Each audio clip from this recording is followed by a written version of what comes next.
안녕하십니까. 한림대 성심병원 호흡기 알레르기내과 박성훈입니다. 오늘의 강의는 쇼 치료에 대해서 말씀을 드리겠습니다. 강의의 내용은 쇼의 정의부터 기전, 그리고 기본적인 치료, 그다음에 목표가 되는 타겟, 그리고 마지막으로 코비드-19 환자한테서의 쇼에 대해서 간단히 말씀드리겠습니다. 전반적으로는 베이직한 쪽을 중심으로 말씀을 드리도록 하겠습니다. 먼저 정의입니다. 우리가 쇼크하면 정의를 어떻게 내릴까요? 어 병원에서는 혈압이 떨어지면 쇼크이라고 흔히들 말을 하고 있지만 사실 그렇지가 않습니다. 쇼크의 정의는 circulatory failure에 동반되어서 조직, 즉 세포 단위에서 산소의 이용이 부적절하게 이루어지는 경우를 정의하고 있습니다. 이런 쇼크를 의심하고 진단하기 위해서는 다음 같은 세 가지의 측면을 고려해 볼 수 있습니다. 임상적인 징후의 변화가 있는지를 보고 저혈압과 같은 혈역동학적 변화가 있는지를 확인할 수 있습니다. 그리고 락테이트의 증가와 같은 생화학적인 지표의 변화를 확인하여서 의심하고 진단할 수 있겠습니다. 먼저 임상적 징후의 변화에 대해서 말씀을 드리면 가장 쉽게는 피부, 그다음에 소변량, 그다음에 의식의 변화를 말씀드릴 수 있겠습니다. 피부에서는 저혈압이 없는 상황에서도 쇼크가 있다면 피부가 축축하고 차가울 수 있고요. 네, 펄스가 약하거나 청색증이 나타날 수 있습니다. 키드니는 당연히 소변량이 줄어들겠죠. 신경계는 의식이 감소할 수 있습니다. 생화학적 지표로는 락테이트의 증가가 가장 특징적입니다. 우리 몸은 세포 안에서 산소가 있을 때 이 글루코스를 이용해서 글루코스를 이용해서 에너지원을 얻는데요. 글루코스가 파이루베이트로 변하고 이 파이루베이트가 산소와 함께 미토콘드리아로 들어가서 크렙스회로를 거쳐서 많은 양의 ATP를 만듭니다. 하지만 티슈 퍼퓨전이 안 돼서 O2가 부족한 경우에는 이러한 그 파이루베이트가 크렙스회로로 들어가지 못하고 PDH의 작용에 파이루베이트 디하이드로제네이즈의 기능이 억제되어서 미토콘드리아로 들어가지 못하고 락테이트로 전환하게 되는 거죠. 그럼으로써 락테이트 증가가 일어납니다. 우리 몸의 락테이트의 근원은 소스는 가장 큰 소스는 뇌 그리고 장 그다음에 근육이 되겠습니다. 말씀드리고 싶은 거는 앞에서도 말씀드렸습니다만 저혈압이 있다고 해서 저혈압이 있어야지만 쇼크를 정의하는 건 아닙니다. 우리 많은 환자한테서는 블러드 프레셔가 떨어지더라도 이를 보상하기 위한 컴펜세이터리 메커니즘이 있기 때문에 티슈 퍼퓨전이 떨어진 상황에서도 혈압이 유지될 수 있다는 점을 우리가 유의해야 할 것으로 보입니다. 그렇다면 쇼크에는 어떤 종류가 있을까요? 대략적으로 네 가지 정도를 말씀드릴 수 있겠습니다. 폐혈증이나 아나필락시스와 같은 디스트리뷰티브 샥, 출혈이나 외상에서와 같은 하이포볼레믹 샥, 심부전이나 심근경색대와 같은 카디오제닉 샥, 마지막으로 카디옥 탐포네이드나 펄모너리 엠볼리즘 같이 블러드 플로우가 안 돼서 생기는 obstructive 샥이 있겠습니다. 만약 코비드-19 환자한테서 쇼크가 발생한다면 아마도 대부분의 기전은 바이럴 sepsis에 의한 거니까 디스트리뷰티브 샥이 대부분일 거고 이게 인제 카디악 인발브먼트를 해서 심부전이나 카디오마이오패시가 발생한다면 카디오제닉 샥이 동반된다고 할 수 있겠지요. 그렇다면 우리가 이런 타입과 원인을 어떻게 감별을 할 수 있을까요? 뭐 검사법이 뭐 많이 있는 건 아닙니다만 가장 기본적으로 환자의 프레젠테이션한 상황과 메디컬 히스토리를 자세하게 히스토리 테이킹을 해야 될 것으로 보입니다. 이학적 검사도 면밀하게 이루어져야 된다고 생각이 됩니다. 추가로 비침식적인 방법을 동원할 수 있는데요. ICU 같은 경우에는 ICU 초음파 혹은 에코를 이용해서 심장과 혈관을 보고 필요하다면 복부와 폐를 봄으로써 빠르게 쇼크의 원인을 진단하는 데 도움을 얻을 수 있겠습니다. 다음은 쇼크의 치료입니다. 원인을 빨리 교정하고 산소를 주고 수액을 주고 혈압이 떨어지면 승합제를 투여하고 아주 기본적인 치료 방법이라고 할 수 있겠습니다. 먼저 호흡 보조에 대해서 말씀을 드리겠습니다. 저산소증이 보인다 그러면 산소를 주는 건 너무나 당연합니다. 우리가 중요시 여겨야 될 것은 호흡 부전으로 진행되는 환자를 늦지 않게 빨리 캐치하는 것이라고 할 수 있습니다. 혈압이 정상이고 하트레이트가 정상이다 하더라도 액세서리 머슬을 쓰고 호흡수가 증가하고 피 검사에서 엑시도시스가 증가한다 혹은 락테이트가 증가한다 이러면은 호흡 부전으로 진행됐을 가능성이 진행되고 있다는 것을 암시할 수 있습니다. 이런 경우에는 우리가 늦지 않게 인투베이션과 인공호흡기 치료를 시행하게 됩니다. 혈액학적으로 불안정한 환자한테서 비침수적 인공호흡기는 금기증이 되고 있습니다. 따라서 이러한 환자한테서는 인베이시브 미케니컬 벤틸레이터를 시작해야 된다는 것을 알아야 되겠습니다. 인베이시브 미케니컬 벤틸레이션은 우리한테 환자들한테 O2의 디맨드를 줄여줍니다. 추가로 LV 애프터로드를 줄여줄 수 있지요. 하지만은 우리가 드물지 않게 만나는 현상은 인튜베이션과 인공호흡기를 시작할 때 환자의 혈압이 갑자기 떨어질 수 있다는 겁니다. 물론 하이포볼레미아가 있던 환자한테서 더 자주 발생하고 있습니다만 주된 기전은 흉곽 내 압력이 네거티브에서 포지티브로 바뀜으로써 비너스 리턴이 줄어들기 때문에 카디악 아웃풋이 감소하는 게 주된 원인이라고 할 수 있겠고요. 추가적으로 그때 사용하는 진정제 등으로 인해서 혈압이 떨어지는 것도 하나의 역할을 한다고 보시면 되겠습니다. 다음은 수액 치료입니다. 쇼크 환자한테서 수액을 줘야 한다는 것은 누구나 알고 있고 가장 기본적인 거라 할 수 있습니다. 이는 카디악 아웃풋을 올리고 마이크로 바스큘러 블러드 플로우를 높이기 위한 목적이기도 합니다. 그렇다면 우리가 어디까지 수액을 줘야 할까요? 이론적으로는 우리가 예전에 배웠던 대로 프랭크 스탈링 커브의 그 높은 지점 플라토 포션까지 수액을 주는 게 우리의 목적이 되겠습니다. 하지만 많은 연구에서 오히려 과다한 쇼크가 큰 문제를 낳고 있다는 지적을 하고 있습니다. 과다한 플루이드는 장기의 회복을 더디게 하고 환자의 사망률을 높일 수 있다는 결과들이 나왔습니다.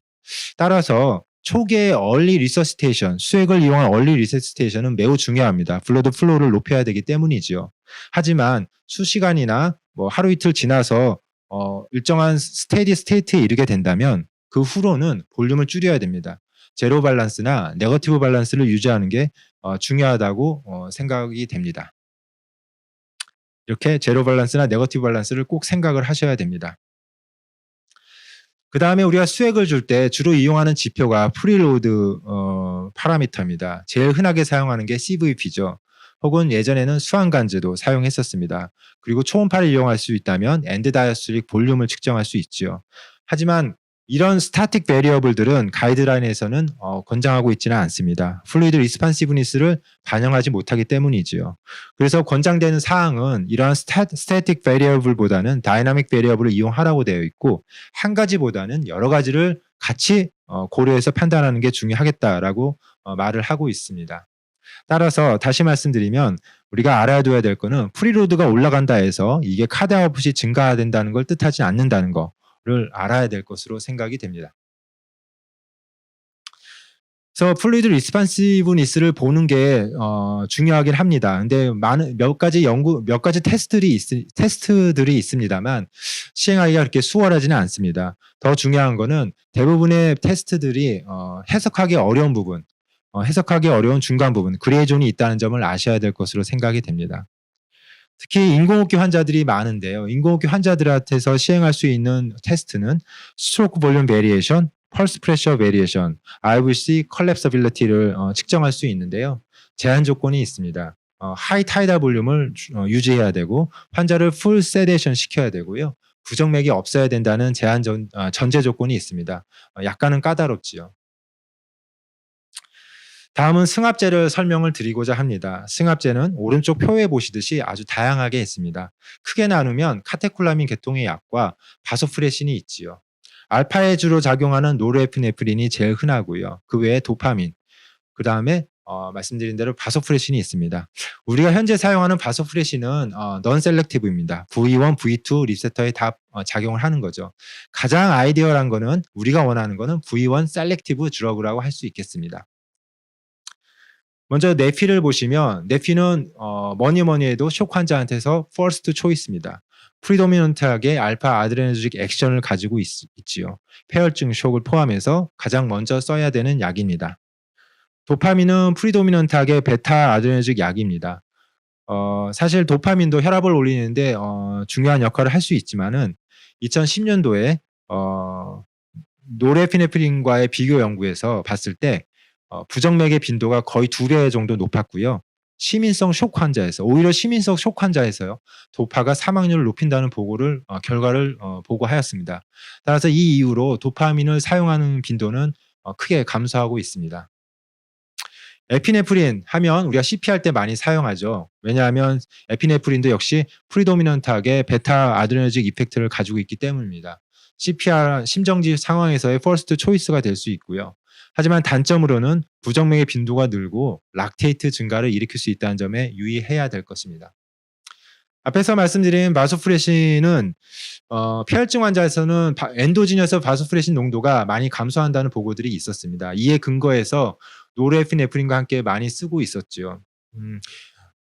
과거의 보고를 보면은 효과가 아주 뚜렷한 건 아닌데 좀 덜 심한 환자들에서 그리고 스테로이드를 같이 쓰는 환자들한테 쓰면 좀 더 낫다라는 보고들이 있었습니다. 물론 초기에 써도 괜찮다라는 보고가 있습니다.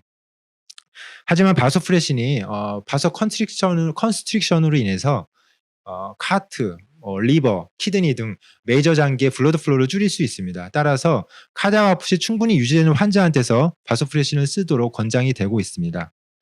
또 하나 추가로 말씀드리면 우리가 샥 환자한테서 초반에 네피를 씁니다만 적지 않게 하트레이트가 크게 오르는 환자들이 있습니다. 이런 환자들한테서는 네피를 무조건 올리기보다는 바소프레신을 같이 씀으로써 네피를 줄이면 하트레이트가 떨어질 수 있습니다. 하나의 연구를 말씀드리면 2018년도에 발표된 연구를 보시면 이런 샥 환자한테서 카테콜라민과 바소프레신을 같이 썼더니 카테콜라민 온리 환자보다는 APB의 빈도가 오히려 줄더라라는 연구가 비교적 메이저 학회지에 실렸었습니다. 그래서 우리가 이런 식으로 생각해 볼 수 있습니다. 저혈압이 있는 환자한테서 어떻게 치료해야 될지, 어디가 문제 있을 때 무슨 치료해야 될지 이런 공식을 생각해 볼 수 있습니다. 폐혈증 샥일 때는 역시 디스트리뷰티브 샥, 베슬에 힘이 빠지는 것이므로 네피를 줄 수 있고요. 하트레이트가 늘어지면은 아이소프로테레놀이나 페이스메이커를 생각할 수 있고, 볼륨이 적다 그러면 볼륨을 넣어주면 되고, 심장이 문제다 그러면 도파를 걸 수 있습니다. 매우 쉬운 공식입니다만 교육적인 측면이나 환자 치료에서 도움을 얻을 수 있는 공식이라고 생각이 됩니다. 추가로 말씀드리면 우리가 도부타민도 로우 카디악 아웃풋 환자한테서 좀 쓰고 있습니다. 예전에 EGDT 논문의 연구에 의하면 SCVO2가 떨어질 때 도부타민을 걸었는데요. 한 가지 말씀드리고 싶은 거는 로우 카디악 아웃풋만 있을 때 쓰시는 게 아니라 티슈의 하이퍼 퍼퓨전, 티슈의 블러드 플로우가 감소한다는 어떤 근거가 같이 있을 때 쓰시는 게 더 도움을 얻을 수 있을 것이라는 것을 말씀드리고 싶습니다. 다음은 우리가 흔히 쓰는 보조 치료제인 스테로이드입니다. 다른 강의에서도 얘기가 나올 수 있는데 스테로이드는 이렇게 세포질 안에 리셉터에 붙어서 핵내로 들어가서 DNA 전사에 영향을 줍니다. 안티인플라메토리 사이토카인의 전사를 촉진시켜서 생성을 증가시키고요. 반대로 NF-카파비를 억제하여서 인플라메토리 사이토카인을 생성을 억제합니다. 그래서 항염증 작용 측면에서 매우 좋은데 단점은 스테로이드가 T셀의 기능을 억제하고 B셀의 증식을 억제합니다. 따라서 오히려 감염균의 증식을 촉진시킬 수 있다는 단점이 있지요. 2, 3년 전에 스테로이드를 가지고 대규모 연구가 2개 정도 있었습니다. 아주레날 연구에서는 생존율의 차이가 없더라. 어프로치스 연구에서는 스테로이드가 사망률을 낮추더라 하는 이렇게 상반된 결과가 나왔었습니다. 하지만 공통적인 결과는 샥 리버설 타임을 줄이더라라는 점이었습니다. 국제 가이드라인에서는 승합제가 필요한 샥 환자한테서는 스테로이드를 써볼 수 있다라고 되어 있습니다. 따라서 환자에 따라서 스테로이드의 사용은 의료진의 판단에 따라서 정하시면 되실 거라고 생각이 됩니다.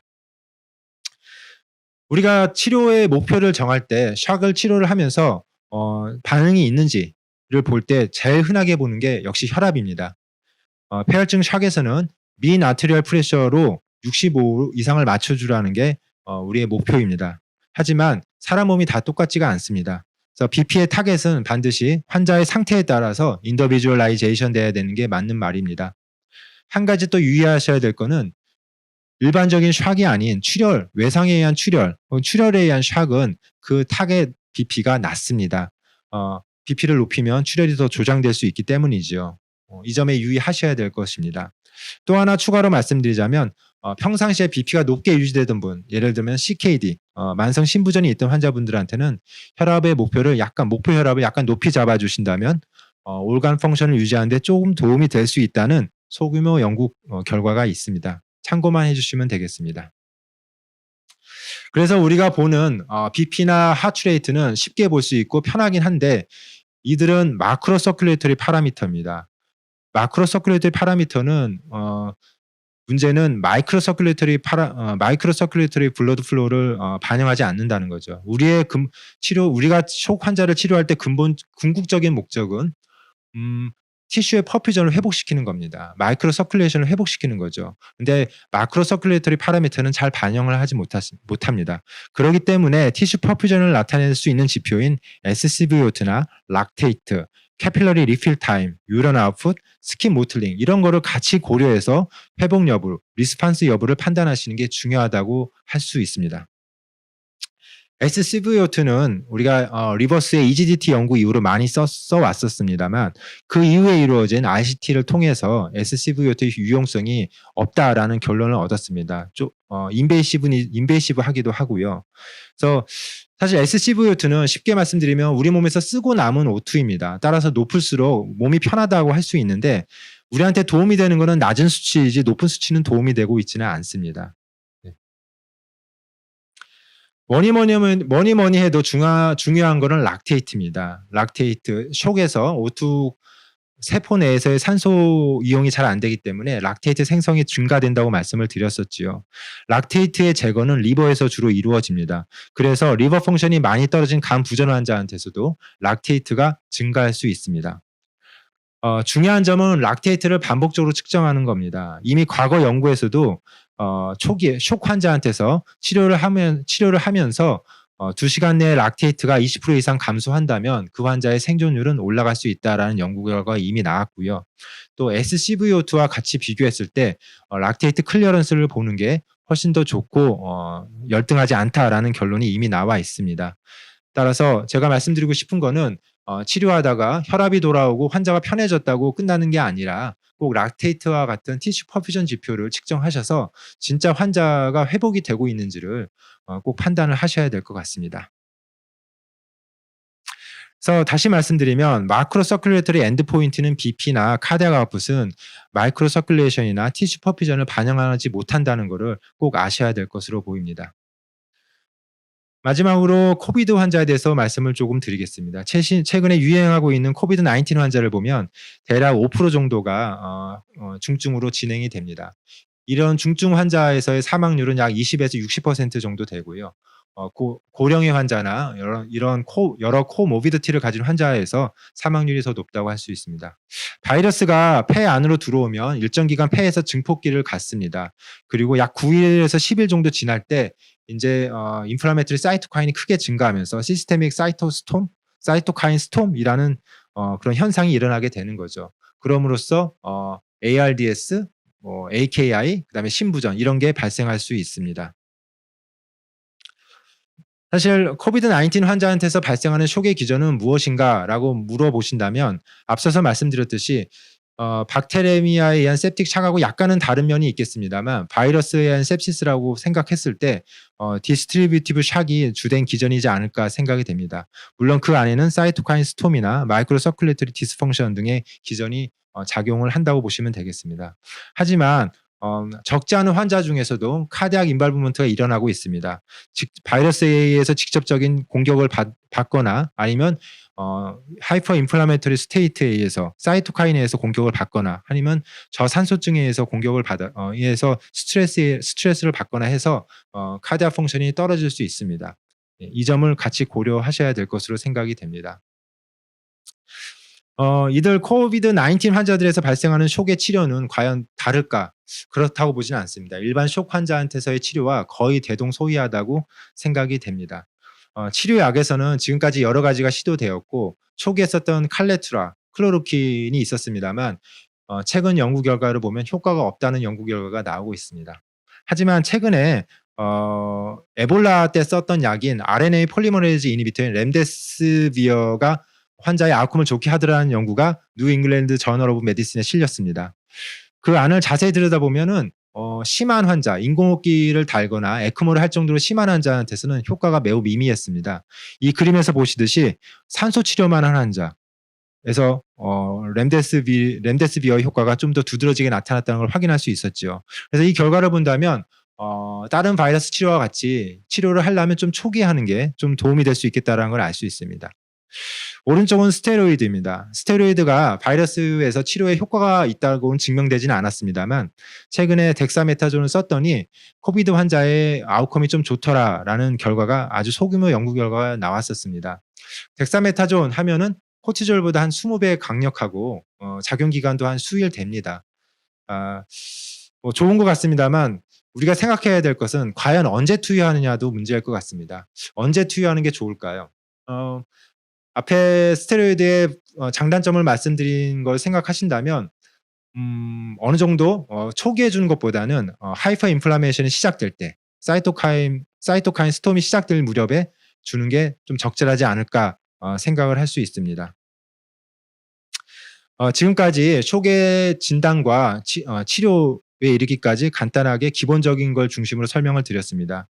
중요 사항을 요약해 드리면 촉의 정의는 셀 단위에서 산소의 이용이 부적절하게 이루어지는 현상을 정의한다라고 보시면 되고요.